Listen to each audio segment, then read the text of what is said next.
Hello guys, welcome to Tech Tricks tutorial. In today's video, I will show you how to create bookmark folder in Google Chrome.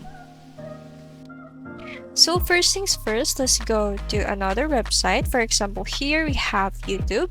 Just click this star button right here, and then you can see you can choose different folders right here. Now click this.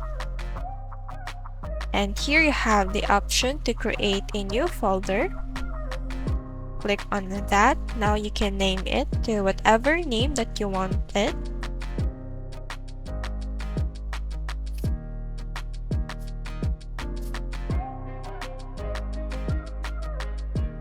And now after that you've just created your new folder, you can also change the name of YouTube right here and just click save.